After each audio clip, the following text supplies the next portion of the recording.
Hey everybody, it's me, Andrew. Get out into nature and tune in for yourself. Resonate with the Earth's electromagnetic field via 432 Hertz, the universal frequency. Balance out psychologically and emotionally, and further strengthen your brain and your heart coherence as well. Get a plant-based diet going for yourself today and nurture yourself right back into life. We are literally herbivores in nature. Further balance out your physical body's pH level and get with alkalinity. Then you can generate some static electricity. Send me some love telepathically. Set attention to your mind and set intention to communicate. That is all there is to telepathy. You are now tuning in to great days.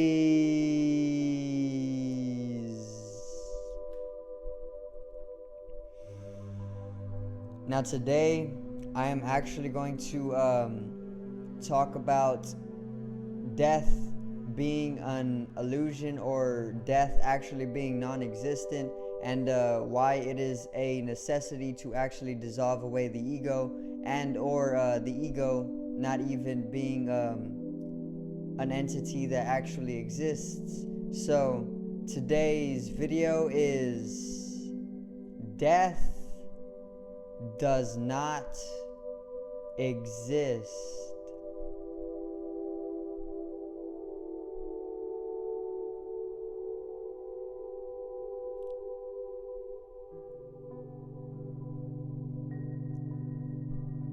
Now,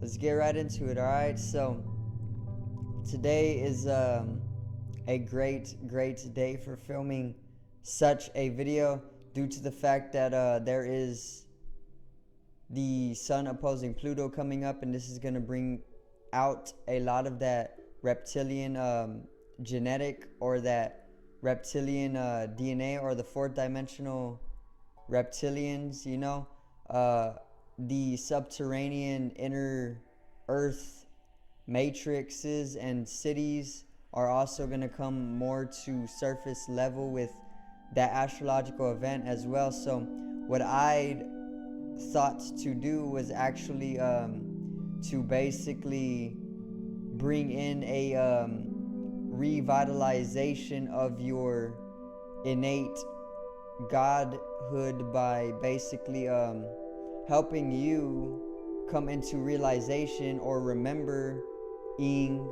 that we are literally energy, and oftentimes people don't live within a actuality of this. They live within the ego, they live within the sense of self-identity, which is usually tied to the physical body, meaning the majority of people throughout society usually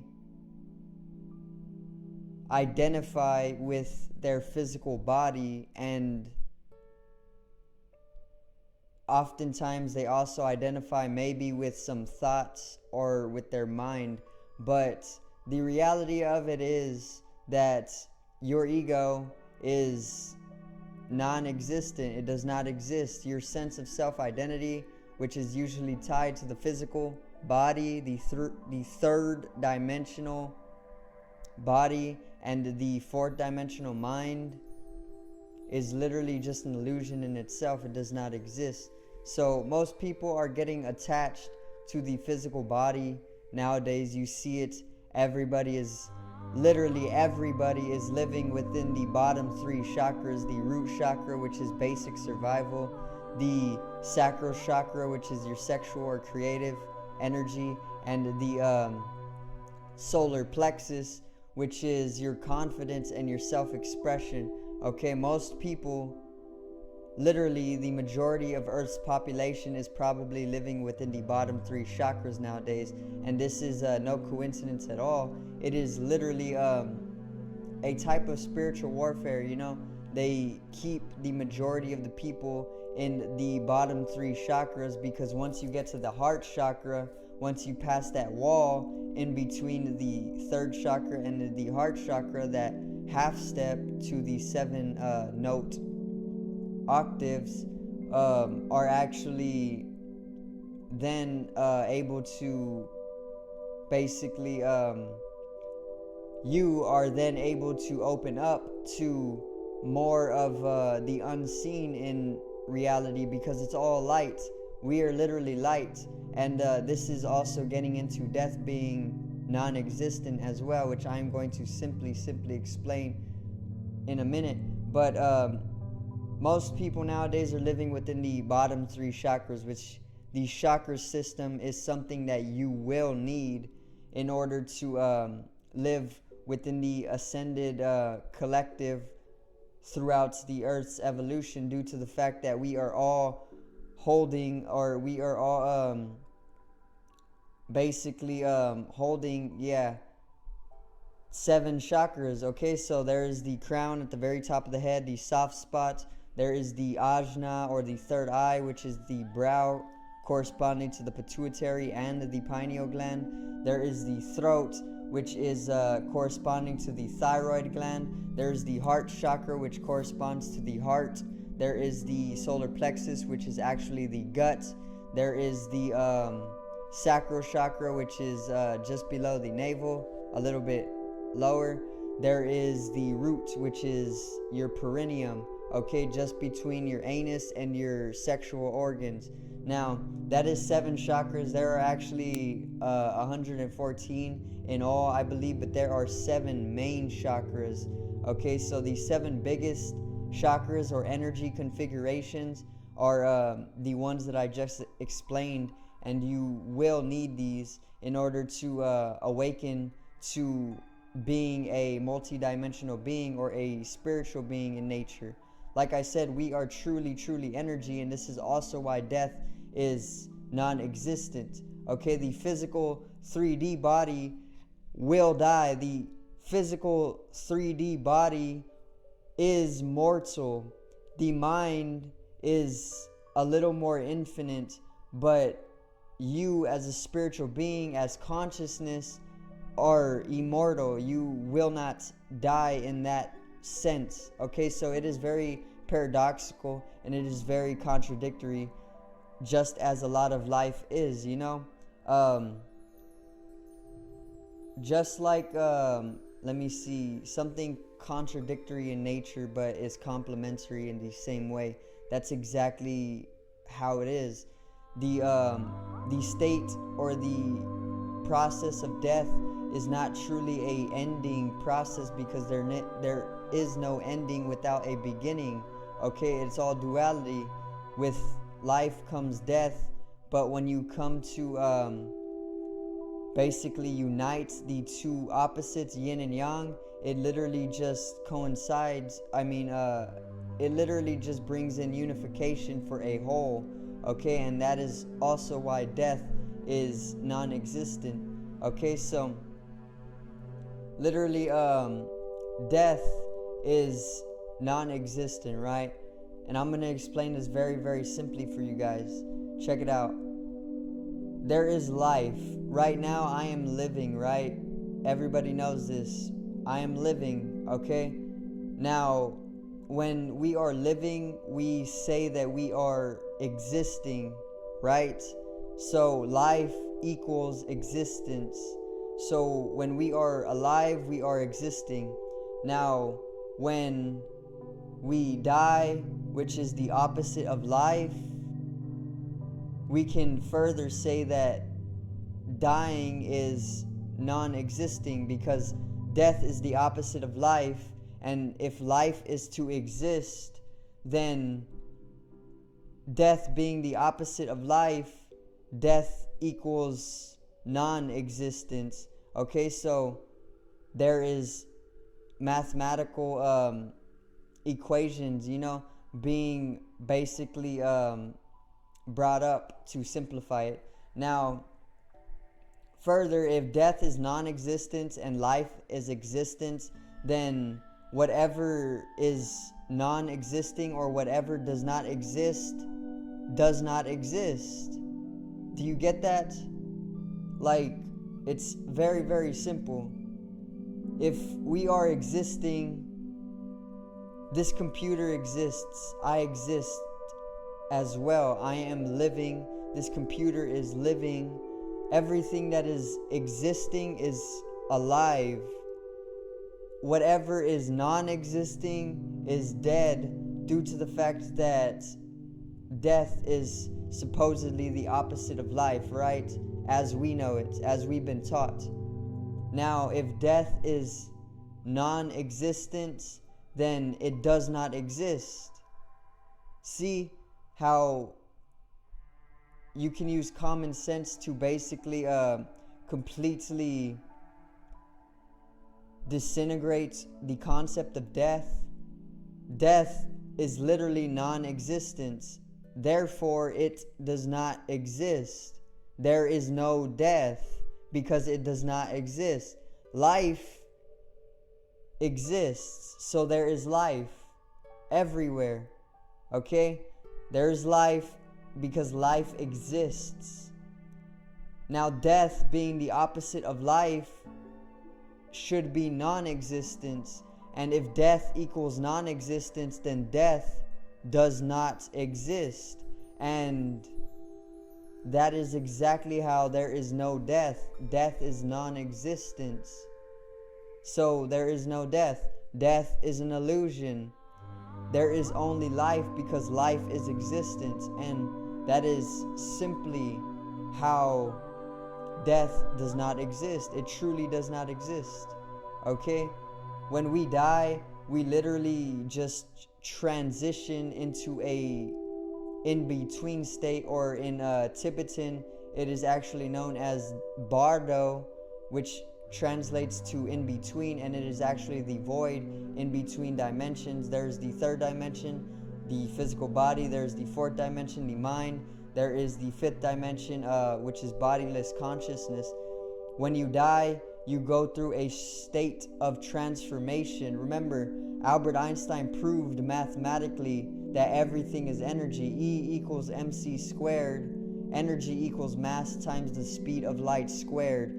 Further, Albert Einstein said that energy, which we are, can never be created, birthed, or can never be destroyed, death, or died, or death. Okay, it is just a state of transformation. In actuality, the state of death and the state of birth, or the process of death and birth, are one and the same, and it is just a fluctuation of energy or a transformation process. What death is truly just a ascension into the next dimension, which is the fourth. Okay, and that is when we basically go from the current third dimension or fourth dimension or fifth dimension to the higher through the void, which is the in-between state of the dimensions. Think of the 7 or 13 dimensions as notes on the octave, right? There is 7 notes. There is 7 notes, and there is also the 13 notes on the pentatonic or pentatonic, whatever it is called, scale, and there are basically spaces in between the notes, and this is what the void is all about. The void is the in between the notes. It's like the canvas for the notes, and that is where you go when you die, and you basically ascend to the next dimension. Okay, it is all evolution, and it is all just energy in transformation or fluctuation. Okay, there is truly no death because death equals non-existence, and therefore death does not exist. life equals existence, therefore only life exists. It's that simple. It takes a coming out of the mind, or you need to go out of the mind and come into the senses, or you need to transcend the physical body or disintegrate the ego, your sense of self-identity. You need to make the identification with the cosmos. You need to identify yourself with the whole universe, because you are energy, and energy is boundless, limitless, and infinite in nature. It does not correspond to boundaries or bounded nature unless it is basically playing a game on itself or with itself to be basically a physical body, you know. It's just a game that the universe plays with itself. It's Brahman, the universal energy. Okay, we are all one. Monism. We are all interconnected. We are all interdependent upon each other. We all breathe the same air. We all drink the same water. We all eat the same food. We all eat on each other, you know. It is all interconnected. It is one universal energy, okay, in fluctuation, and there is truly no death, because death is non-existence. When we stop clinging to the ego, the physical body, which is all about suffering and fighting and arguing, when we dissolve away our ego and identify with the entire universe, then we can dissolve that fear of the unknown as well, which will make way for great revolution. Okay, so H.P. Lovecraft actually said that the most primal fear in humans is the fear of the unknown. Okay, so even before any of your other fears, the most primal fear is the fear of the unknown. So just think about dissolving away that fear of the unknown and being able to come into your God natures, because we truly are gods in nature. We were literally created by the Anunnaki. We were literally created by the Syrians, by the Nephilim, through interdimensional conception, a highly sophisticated and complex tantric conception or process, which is like spiritual technology. And further, the Galactic Federation was also playing a part in this, literally millennia and eons back. Okay, so we are literally gods in nature. I've done videos on this before, and I would further do videos on it again, just to make it more aware, because like I said, there is a shift in vibration all throughout the earth. The earth's kundalini is actually rising as well. So microcosmically to macrocosmically, our kundalini energies are going to rise naturally, and this is further going to open up our higher chakras. And most people will not know what is happening to them when they come into hallucinatory experiences without even needing to take drugs, you know. Just because their kundalini energy is rising, they'll come into altered states of consciousness and have profound spiritual experiences, and they will not be able to explain it all the time. But the reality is that they are just waking up to their true nature of being a spiritual being, okay? And that is further connecting to how death is non-existent as well. So I do thank you guys for watching the video today. I hope you did enjoy. Subscribe over here to the left of me and help me reach 50 subs. Drop a like on the video below me and support the channel. Generate some static electricity from the ethereal body or the spatial body. It needs to be strengthened and realized for the collective rise in consciousness. I love you guys. Have a great day. Peace out and enjoy your afternoon.